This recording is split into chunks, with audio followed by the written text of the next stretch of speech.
Hi, I'm Udkoff. My company is Relocation Strategies. I just been walking out of a meeting and the client asked me, what goes into relocating your business? I said, well, actually a lot. It really starts with finding the right location, working with your commercial real estate broker and making sure that the right location is going to be for you in terms of amenities, location, so it does not upset your employees, the landlord. Are you working with a good landlord, a good property management company?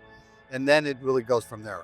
Once you find that location, negotiating obviously the economics of the deal, but then really saying, hey, what now goes into the relocation aspect of it? What are you looking for? That's where we can come in and really help you streamline this process. Overall, you're probably going to be talking to about 25 different service providers or vendors if you're managing the relocation the right way.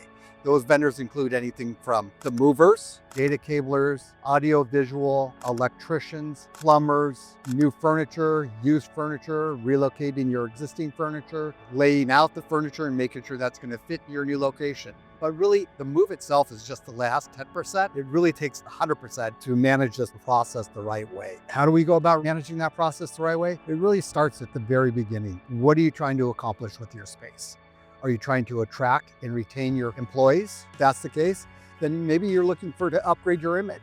We just worked with a company that wanted to upgrade their image, and they decided to move from their existing location, which was probably a B building, into an A and high-rise office building. Great amenities, great location, located in Irvine, California, and their employees are so ecstatic. They just cannot wait to come to work, which is really important in these times when we're trying to RTO, return to the office, get your staff to get back to the office, because we know that it just makes a lot more sense to have them in the office, whether it's on a hybrid or 3 or 4 days a week, whatever it is.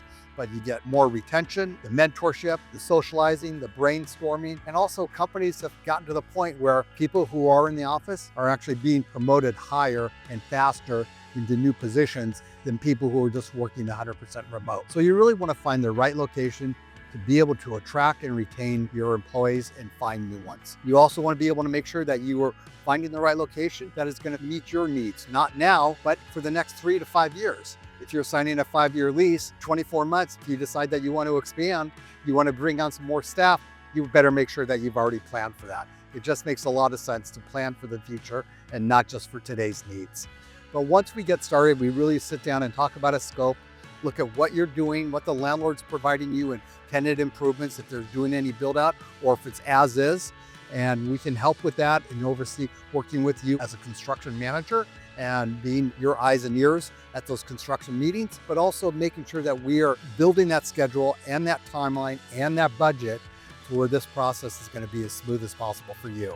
And the long lead times we've got to deal with first. And those lead times could be anything from furniture, if you're looking for new furniture, used furniture, and just making sure that we have that, because that can take some time, to data cabling, which also can take some time to make sure that you got the internet. And we usually get contracts anywhere from 4 to, on a short end, to 3 years in advance. If we're on projects that we were on that project for 3 years, just making sure and everything went smoothly from everything till about before the lease was even signed, just to make sure that it was going to be the right location. And then we just start dealing with the vendors and the service providers.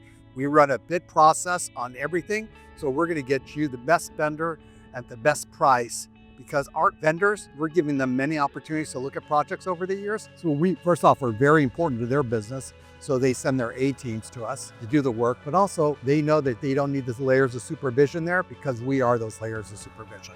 So we bid out everything depending on what your budget is and what type of furniture you're looking for and what's the biggest bang for the buck. And so we'll go out and put together lookbooks and everything else and tours of showrooms to see furniture and bid those furniture vendors against each other. And we do the same thing with every service provider and vendor we bring in. If it's just the moving company, which is a commercial moving company, not a residential moving company, because we all want to make sure that they've got adequate insurance, certificates of insurance naming the landlord or you as an additional insured, so there's no liability issues. And we want to make sure that they can meet those criteria. But we also want to bid it out to make sure that you are getting the best bang for your buck. I know I already said that, but it is really important, because we want to be able to save you as much time and energy. And that's really the value that we add, is we're going to save you time, energy, and money, and let you continue to operate your business instead of the disruption of a relocation. Thanks again, Udkoff of Relocation Strategies.